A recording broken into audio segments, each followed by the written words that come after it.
Thank you, Mr. Speaker, sir, the Honorable Prime Minister, Honorable Deputy Prime Ministers, Cabinet colleagues, and Honorable members of this House. I rise today to inform this August House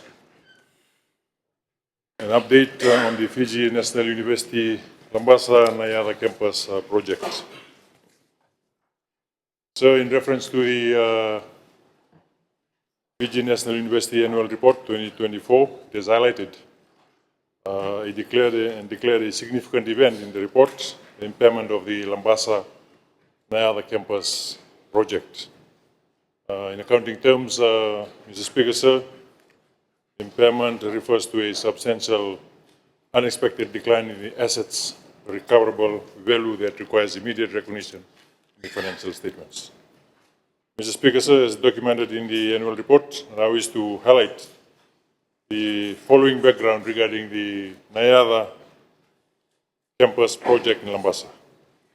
The Nayara campus project was initiated in 2013 as part of the Look North policy with an estimated total project cost of $30 million. The project was jointly funded by the government through capital grants and internal funding from the Fiji National University. Following preliminary civil works, the main construction commenced in 2018. The project was abandoned in 2019, leading to a significant deterioration of the partially completed structure.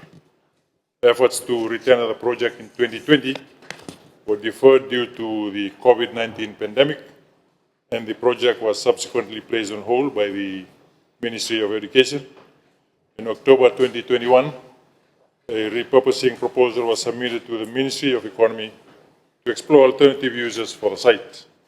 And its meeting in June 2022, the University Council resolved to recommence the Nayara campus project. However, the expression of interest process for a new project manager was unsuccessful.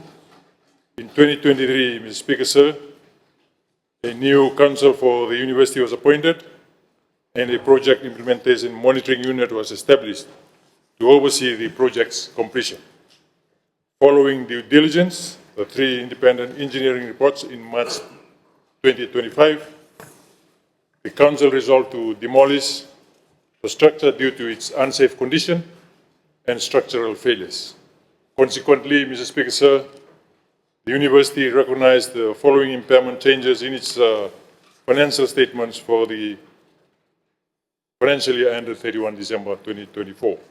7.6 million was recognized in profit or loss, and 2.3 million was recognized in profit or loss.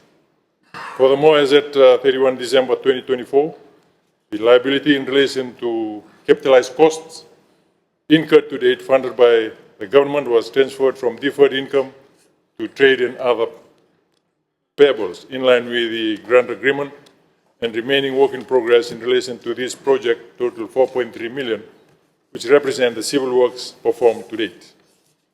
The management and the Council of the Fiji National University have strengthened oversight of the capital projects and continue to monitor and evaluate all ongoing and future capital investments to ensure sound governance, accurate valuation, and robust risk management.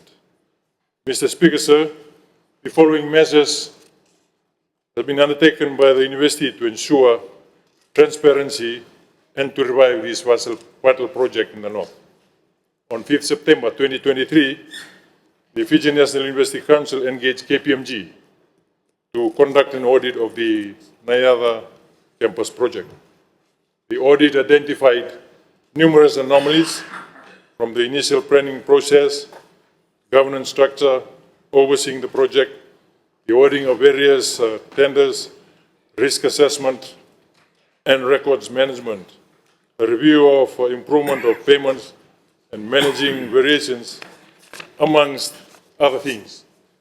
And Mr. Speaker, sir, some of the detailed audit findings from KPMG is a lack of business case, detailed feasibility study, and campus planning. The governance issue of the Lambasa Project Committee predominantly comprised of council members. The head of construction implementation unit at the time significantly influenced the tender process relating to main contractor.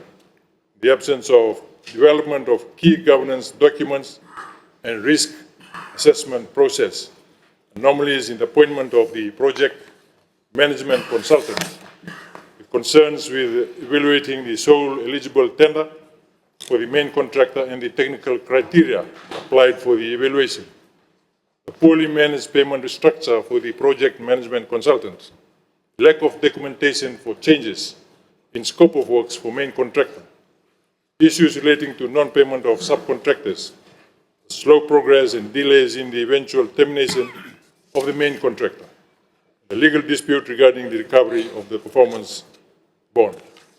The auditors made recommendations to strengthen each of the above areas for the management of future major capital projects of the Council. Mr. Speaker, sir, based on the findings of the audit, the Fiji National University forwarded this and lodged a formal complaint with FICAC on 30th July 2024 and is currently awaiting the outcome of the investigation. So on the 16th July 2025, the FNU Council considered a paper detailing the progress of the capital works for the Nayara campus. The Council approved a revised draft schematic plan and endorsed the next steps required to advance the project.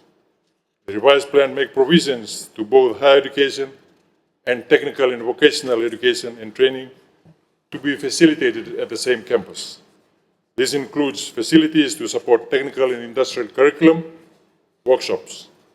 Mr. Speaker, sir, I'm advised that the FNU Council is collaborating with the Ministry of Works to formalize the terms of reference and is expected to soon call for public tender for the design and construction of the project's first phase. Once plans are finalized and cost estimates are thoroughly assessed, the university will be in a strong position to assess its capital needs to complete the project. This may include seeking support from government and donor partners. Mr. Speaker, sir, the university has set an ambitious goal to complete construction in time for classes to commence at the Nayara campus by 2027 semester 1. Mr. Speaker, sir, to conclude, it is crucial that government-funded projects be monitored closely and any abuse of taxpayers' funds be discouraged. Those implicated in wastage need to be noted and addressed. Subsequently, they must not be allowed anywhere near such project management again and must be addressed by the law for such blatant mismanagement. That's all.